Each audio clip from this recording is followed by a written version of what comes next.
you know what they say, if you argue with an idiot, bystanders won't know the difference. And it is so true.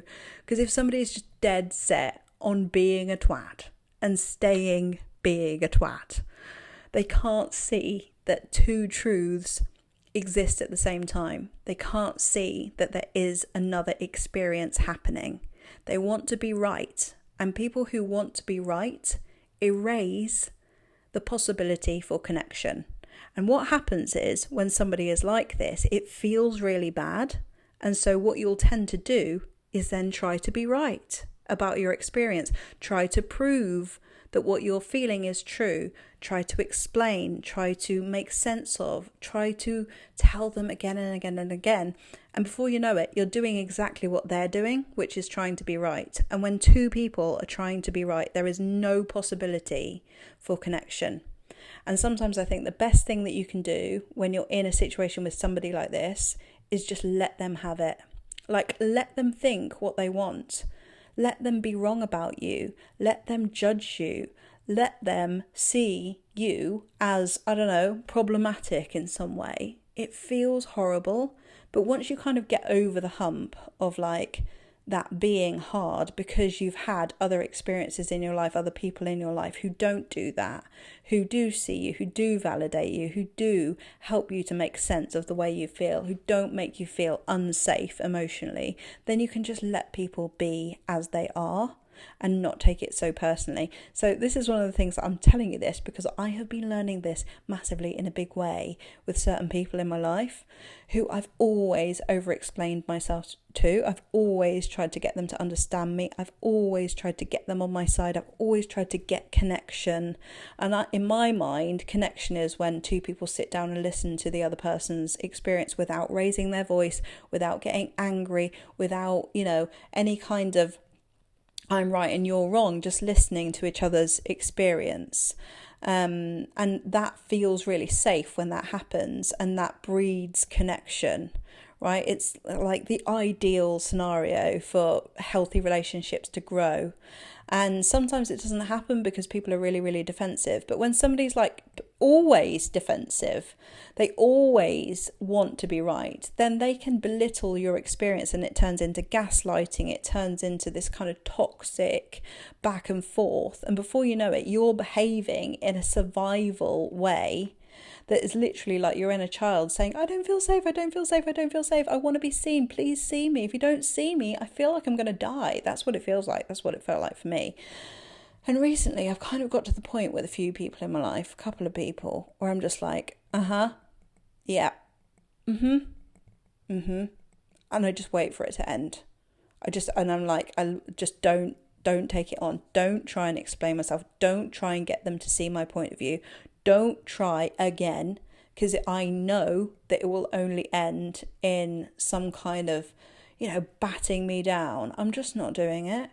And so I just distance myself from these people. I accept them as they are and I pull right back and surround myself with good people who can validate me, who do just let me be me and who don't like treat me basically like a child. And I just think you can't win the argument with some toxic people. You'll never win the argument with certain types of people, right? So when you start to recognize who those people are in your life, you're like, okay, you're one of those. You can go into observer mode, as I always say. Go into observer mode. Just be able to see it as it is. This really does take practice. And I think one of the things that massively helps is having a network, a support system where you know that you can go to where you do feel safe. But when you grew up in an environment where, you weren't seen, you weren't validated, your feelings were gaslit, were overridden, were dismissed, like over and over and over again, then, it's one of the reasons why we are drawn to these people to try and complete that. But the completion isn't with somebody else like this. That will just re-traumatize you. The completion is in being able to go, I will not get that validation from that person because that's the way they see the world. They are not budging. They want to be right. They've always wanted to be right. Being right does not equal connection. And I refuse to try to be right within this context because you'll always feel wrong. You'll always feel crazy. You'll always doubt yourself. you know, and you have to get to the point where you're like, I'm not going to doubt myself. This is my experience.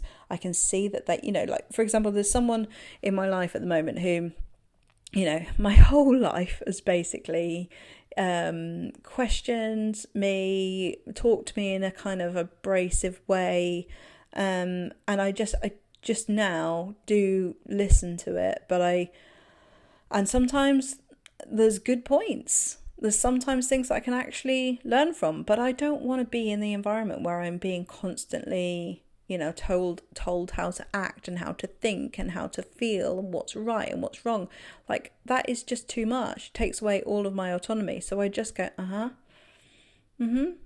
yeah, And then I don't say, look, can we not do this? Because it's like really upsetting me. Because if I say it's upsetting me, it will then go, well, you should do this and you should do that. This is why you feel like that. And like everything that I add into that conversation will turn into more of an attack, more of a thing, because that's literally the way that person functions and feels better about themselves. And I just want to be around people who help me grow in a positive, nurturing, loving way. That's not to say that everybody in the world is always going to be like that. It's not realistic to think that everyone in your life is always going to be nice and kind and lovely, because you will meet people who are tired one day, who are snappy, who are stressed or whatever. And we have to be able to learn that actually the meanings that we give people's behaviour is what makes us feel bad a lot of the time. And if we can make it mean nothing, literally make it mean nothing, then we can start to feel free. But often, very quickly, before we've even thought about it, we have made a meaning about someone's thoughts about us, someone's behaviour towards us, someone's behaviour like around us, and we've belittled ourselves. And I really like what Peter Crone says. We're never worried about what people think of us. We're worried about what we think of us.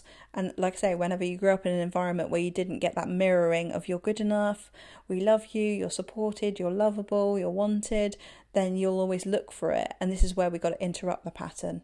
And this is what we do, by the way, in the living room. The living room is such a good place to break patterns like this, because you're just surrounded by people who see you and don't judge you and are just human. And it's like that, I can finally breathe. I can share what I'm going through and no one's going to think I'm insane or that I'm just talking about it again, or, you know, there's a safe place for it to land, basically. Come along.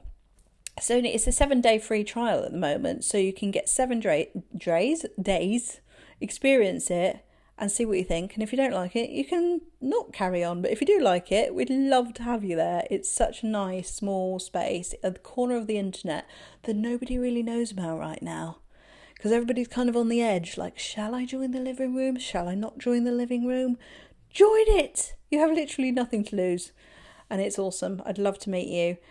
Thanks for hanging around on my YouTube channel. If you've got any ideas or topics that you'd like me to talk about, I'd love to hear from you. And I'll see you in the next video. Bye.